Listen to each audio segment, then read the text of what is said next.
Hey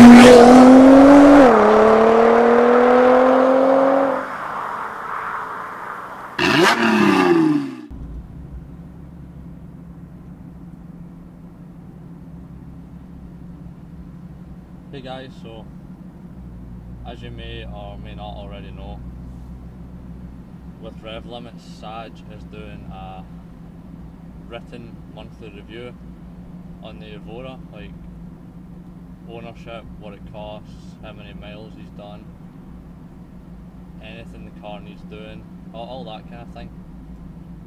And I've decided, as opposed to doing a written one, because I don't really like writing, it's boring and I'm not really the best writer, I decided that I would do a video one, just to kind of keep things different of what it's like to live with the GTR.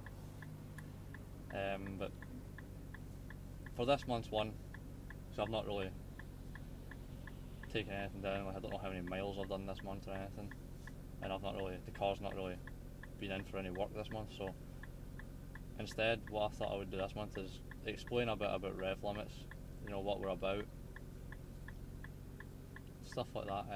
Basically, it started when me and Sag, we went on a tunnel run, which we didn't organise, but we met at the tunnel run, and after that we both kind of decided that nobody was really doing any runs.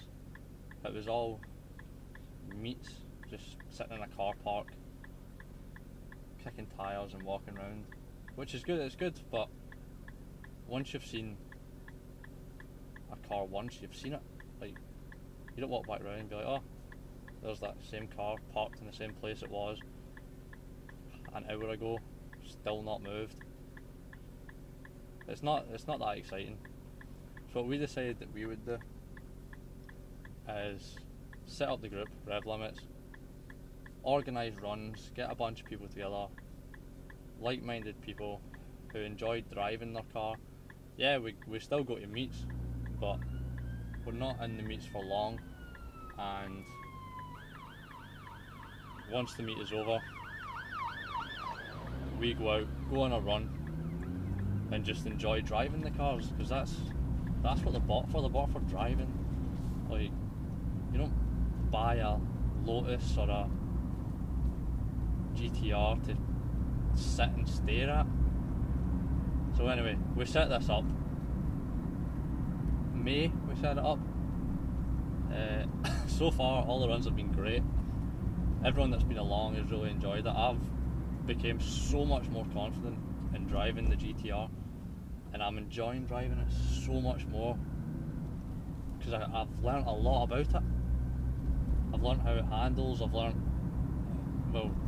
still not pushed it to the edge because its capabilities are so much further than my capabilities. I don't claim to be a great driver, I know how to drive, but I'm not the world's best.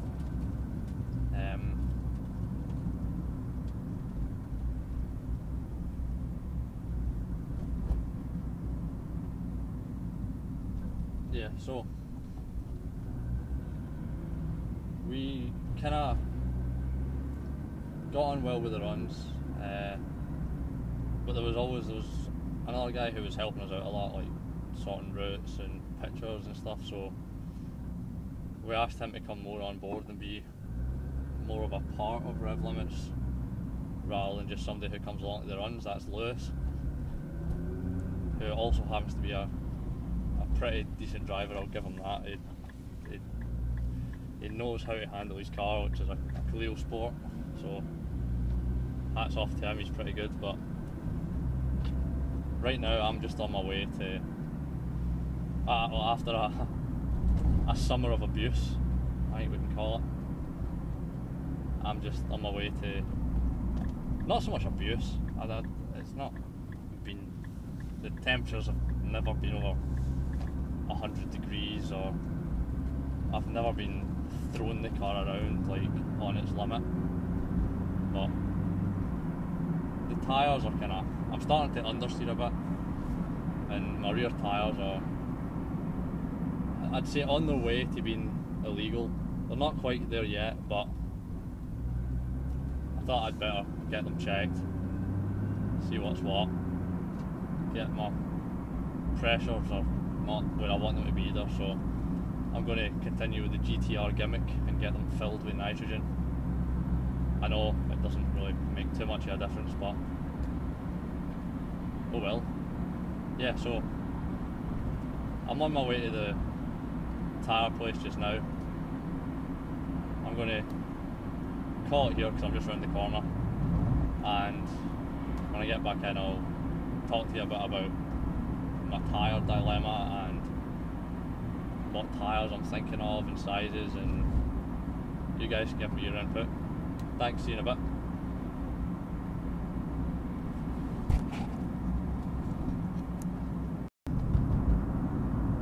So that's me just done getting my tyres checked and the pressure sorted, and I've just ordered 4 new tyres. Over the past month I've been having a bit of a dilemma about which tyres to get. So I was stuck between the Michelin Pilot Super Sports and the Bridgestones, I think it's RE070s, something like that, which are run flats. The Super Sports aren't run flats, but I decided to go for the non-run flats just because I've been told that they're better and I've heard a lot of good things about them, so that's the ones I went for. So when I get them in, I'll let you know how I think they are in terms of handling and performance. But yeah, continuing on, I know this one's not really been so much a monthly review, but more me just talking about Rev Limits. But as of next month I'll be resetting the trip, letting you know how many miles I've done, letting you know the costs, anything that needs doing. This road is closed, that's great. I'm going to need a turn. Fantastic.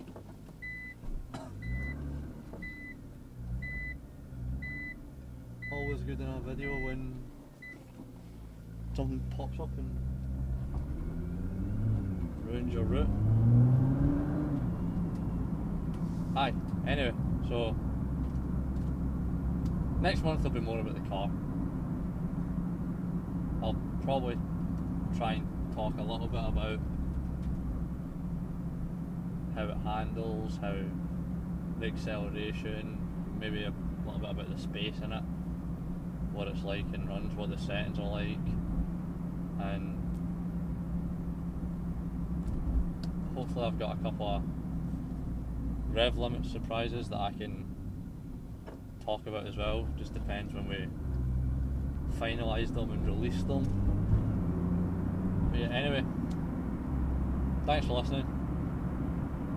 Like, subscribe, share if you want.